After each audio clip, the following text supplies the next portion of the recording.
Hello friends, welcome back to my YouTube channel. तो friends, आप देख रहे हैं शैतानी रस्में। तो फ्रेंड्स, आप आगे देखेंगे कि पीयूष को निक्की बेहोश की हालत में मिलती है। वो बेहोश होती है और पीयूष गोद में लेकर के जाता है। सुमित्रा कहती है कि पीयूष, इस लड़की को पता नहीं कितना ये सब पड़ा हुआ है, जाने हर जगह पहुंच जाती है।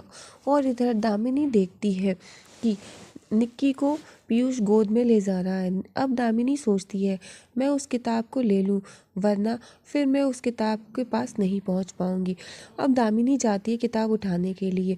फिर उसे याद आता है, ये मालिक पुराण में जब निक्की ने खोला था तो उसमें से एक हाथ निकला था, उसने उसको अंदर खींचा था। और दामिनी वो बात सोच करके डर जाती है। दामिनी सोचती, कहीं फिर से हाथ निकला और मुझे खींच लिया तो। और फिर दामिनी को डर लगता, लेकिन दामिनी सोचती है, इस मालिक पुराण को हम यहाँ पर नहीं छोड़ सकते और मुझे इसको यहाँ से ले जाना होगा। अभी मैं इसको ले जाती हूँ और फिर बाद में मैं सोचूंगी इसको कैसे खोलना है, कैसे पढ़ना है। और फिर दामिनी उस मालिक पुराण की तरफ हाथ बढ़ाती है, लेकिन उसे बहुत डर लग रहा होता है। और दामिनी कहती है, इस मालिक पुराण को मैं अभी नहीं खोलूँगी, कहीं हाथ निकल आया तो। और फिर वो अपने स्टॉल उतारती है और फिर उस मालिक पुराण की तरफ देखती है, उसे ढक लेती है। इधर फिर आप देखेंगे कि पीयूष निक्की को गोद में लेकर के अपने बेडरूम में जाता है और निक्की को बेड पर लिटा देता है। निक्की बहुत गहरी नींद में होती है। पीयूष निक्की को देखता है और बड़े प्यार से उसके करीब आता है।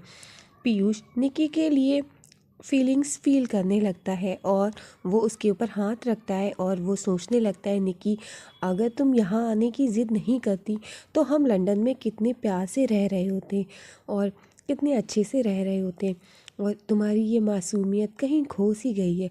तुम ऐसे ही सोती रहो, इतनी मासूम लगती हो, तुम पे बहुत प्यार आ रहा है। और पीयूष निक्की को बहुत करीब से देखता है।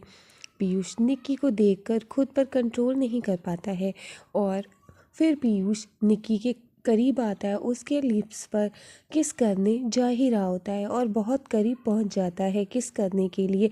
लेकिन इतने में वहां पर सुमित्रा आ जाती है। सुमित्रा कहती है कि पीयूष, और पीयूष रुक जाता है। फिर सुमित्रा पीयूष को बुलाती है, कहती है कि पीयूष, निक्की को संभालने के लिए आरोही है, तुम चिंता मत करो। और तुम जानते हो, ये भावनाएं हमें कमज़ोर बनाती हैं, तुम अपनी भावनाओं को कंट्रोल करो। और पीयूष, तुम मेरे साथ चलो, यहाँ पर आरोही है निक्की का ध्यान रखने के लिए। आरोही, तुम निक्की का ध्यान रखोगी ना? और आरोही कहती है, हाँ मम्मी जी। और फिर इधर निक्की लेटी होती है, आरोही चली जाती है उसके पास। इधर दामिनी अब मालिक पुराण लेकर वहाँ से निकलने की कोशिश करती है, पर वो दरवाज़ा बंद हो जाता है। अब निक्की बहुत ट्राई करती है कि यहाँ पर दरवाज़ा खोलने के लिए कुछ भी नहीं है। फिर उसे वो रस्सी दिखती है और वो उस रस्सी पर चढ़कर वो ऊपर महल में पहुँच जाती है। और महल में पहुंचने के बाद वो इधर उधर देखती है और फिर उसके बाद चुपचाप छुपते छुपाती वो महल के अंदर चली जाती है। और वो सीढ़ियों से ऊपर चढ़ के जा ही रही होती है, इतने में वो अंबर से टकरा जाती है। वो कहता है कि आप इस वक्त, दामिनी जी, कहाँ से? वो कहती, मेरा कुछ सामान रह गया था जिसमें ये कुछ बुक्स